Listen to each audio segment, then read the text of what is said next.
tua infância lá em Bagé, quando tu acompanhava jogos de futebol a partir dos 8 anos, tu olhava pra TV e perguntava pro teu pai, Felipe, por que aquele cara com a braçadeira ali, tu dizia faixa, não dizia braçadeira, eu imagino, né? Se bem que tu és um cara muito acima da média em termos de inteligência. Tu dizia faixa, né?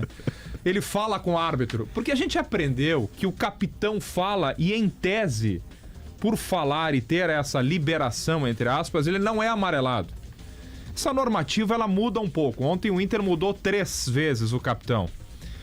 E eu não sei se no final de semana eu não vou ver 9 mudanças no time de futebol para, em tese, repito, não ser amarelado, hein, Felipe?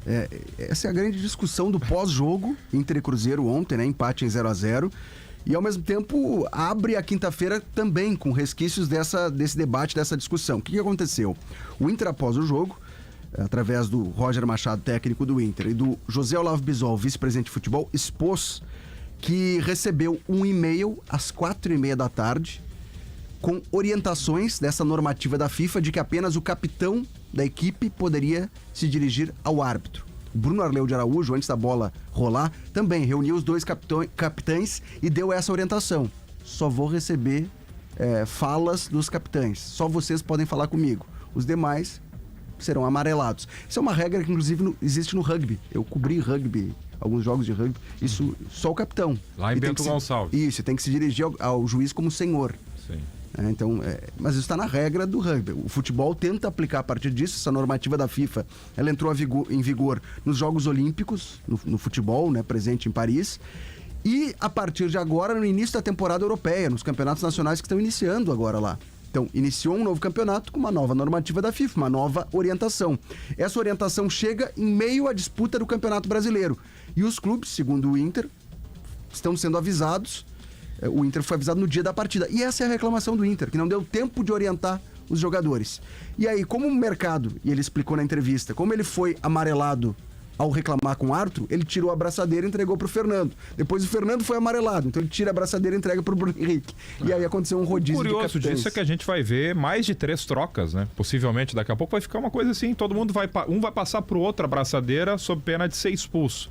Eu quero sair agora da reclamação do Inter, ou do time A ou do time B, porque sempre que eu posso eu falo da arbitragem, porque eu tenho muita crítica sobre a arbitragem brasileira. Eu acho que ela é, de fato, das principais ligas, a pior arbitragem do mundo, muito por conta dos critérios. E eu insisto sempre, a gente precisa falar da arbitragem não quando há o erro para time A, quando há um erro que prejudica um time. Eu preciso falar sobre critérios de arbitragem. Ontem eu vi 2 jogos de futebol e não gostei de ver os jogos. O Inter contra o Cruzeiro e depois o São Paulo contra o Atlético pelo Brasileirão. Eu tenho a impressão que a cada segundo eu vou ouvir o apito do árbitro parando demais os jogos. Por que em outras ligas o jogo flui mais? Por que na Libertadores o jogo flui mais? Porque há um critério de que a falta não é marcada para qualquer tipo de contato físico. E aqui no Brasil os árbitros insistem nisso. Não vou isentar o comportamento dos jogadores, longe disso, né? Que prejudicam muito o espetáculo. Mas a arbitragem para demais. Essa é a minha crítica com a arbitragem. Sentado no meu conforto para ver um jogo, não tá legal. Não tá legal ver os jogos muito em função da arbitragem. Desdobramento em relação à arbitragem. O técnico do Inter, o Roger Machado, na descida do campo para o vestiário do Mineirão, ele foi flagrado, o Jason até trouxe essa informação, ele gritava muito contra a arbitragem. E a expressão que ele utilizou foi lixo de arbitragem, lixo, lixo, lixo. Ele repete isso várias vezes. Tem um vídeo, inclusive, dos colegas da Rádio Itatiaia. E eu acho que não é uma reclamação sobre o lance mais importante do jogo, o pênalti, né, Felipe? E nem da expulsão do Rogério. E nem da expulsão. Eu achei pênalti. Achei, aliás, um movimento gestual bizonho do Valência de errar a perna da bola e bater com o braço na bola. Mas eu acho que é muito por conta do árbitro, em tese, minar muito o jogador, amarelar demais, parar muito o jogo. Me pareceu a crítica voltada a isso. Pode ser. E também a reclamação de que mudou a regra. Na verdade não é uma regra, é uma orientação de só o capitão conversar com o árbitro. Daí não então, é culpa do árbitro, né? E aí o Inter já entra pilhado, né, em campo em relação a isso. E aí a crítica se estende também à CBF. Bom, esse comportamento do Roger gerou uma nota que foi publicada hoje pela manhã pela Abrafut, Associação de Árbitros de Futebol do Brasil.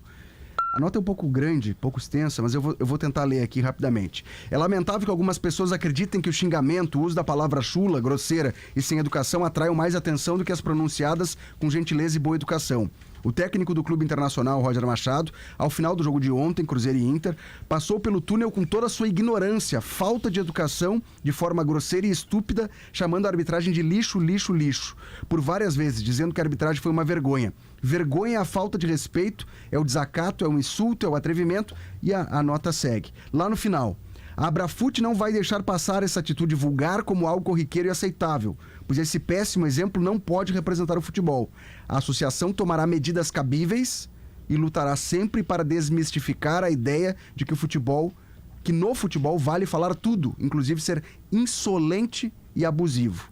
É uma nota bastante pesada também, com adjetivações ao Roger, e eu não sei exatamente o que são essas medidas cabíveis, se a associação vai processar o Roger. E aqui, agora uma crítica minha à CBF. O site da CBF foi modificado. Antes a gente tinha acesso à súmula na manhã seguinte, a partida, horas depois do jogo.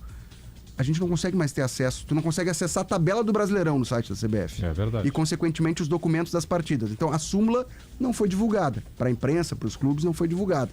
Não sabemos se o Roger foi citado na súmula. Ou se os dirigentes, o presidente Alessandro Barcelos, José Olavo Bisol, estavam no túnel também, no acesso ao vestiário. Só para encerrar o assunto da arbitragem, pelo menos da minha parte, eu não tô falando só do jogo de ontem, porque daqui a pouquinho vai dizer, o Matheus Pereira do Cruzeiro apitou todo o tempo, em 2018 teve um lance. Não, eu tô falando do critério da arbitragem, do comportamento da arbitragem, do jeito que a arbitragem no Brasil conduz um jogo de futebol. Ela picota demais o jogo, ela para demais, qualquer contato é falta e isso está fazendo mal ao espetáculo. Esse é o meu ponto de observação com relação à arbitragem. E muitos profissionais da arbitragem com uma prepotência assim que mina demais o jogador, imagino eu, o atleta dentro de campo. O Inter trabalha muito a ideia de recuperar confiança, Felipe, de ser um time mais combativo. E isso não faltou ontem, né? Sobretudo depois da expulsão do zagueiro Rogel. Talvez até influenciado pela expulsão ou pelas reclamações da arbitragem. O Roger reconheceu isso na entrevista, né? De que, de certa forma, isso acabou motivando os jogadores. E o Inter adotou uma postura extremamente defensiva, principalmente quando tem um jogador a menos, para se defender. Tem a defesa do pênalti e, por conta dessas circunstâncias, o ponto foi comemorado. Era uma partida válida ainda pela quinta rodada, do primeiro turno do Campeonato Brasileiro, portanto. E dentro daquela ideia de que o Inter tinha jogos atrasados, um jogo era contra o Juventude, venceu. O outro era contra o Cruzeiro, empatou. Então o Inter somou 4 pontos, a mais do que teria também a ser disputado, ou tem ainda a ser disputado, para equilibrar. Tem 3 jogos atrasados ainda, né? Sem datas marcadas pela CBF. 2 jogadores queria abordar contigo, Felipe. Um deles poderia ser titular ontem, não foi. E na hora da expulsão, quem sai talvez seja o menos titular de todos. O quanto Alan Patrick pode voltar ao time no jogo de domingo contra o Juventude, e se pela boa exibição de ontem e agora dentro de um cenário não deu negócio, vai ficar, o Vitão é titular do Inter? Ontem ele jogou muito depois da entrada, hein? É titular para domingo contra o Juventude. O Roger também já deixou isso muito claro. Por quê? Rogel expulso. O Mercado recebeu o 3º cartão amarelo. Está desfeita a dupla de zaga do Inter. E a dupla de zaga que jogou as últimas 4 partidas. Vitão volta, fica à disposição. O parceiro de zaga dele vai ser Robert Renan ou Igor Gomes. Ontem o Robert Renan não estava, foi liberado pelo Inter para acompanhar o nascimento da filha. Se o Robert Renan for o escolhido, Vitão e Robert Renan formaram a dupla de zaga do Inter contra o Palmeiras, sob o comando do Roger, aquele empate 1-1 no Beira-Rio.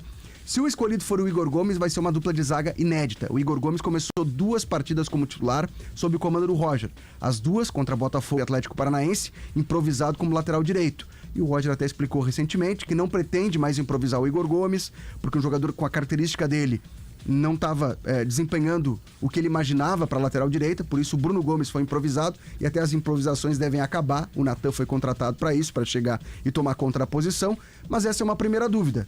Vitão e quem mais? Robert Renan ou Igor Gomes? E as outras situações, possíveis mudanças, Alan Patrick vai voltar? Valência acredito que já não é mais dúvida, né? O Borré é o dono da posição, Valência é reserva. Serão 3 atividades, o Inter já retornou de viagem ontem, chegou hoje pela manhã, tem treino agendado para tarde no CT Parque Gigante e mais 2 treinamentos antes de enfrentar o Juventude no domingo.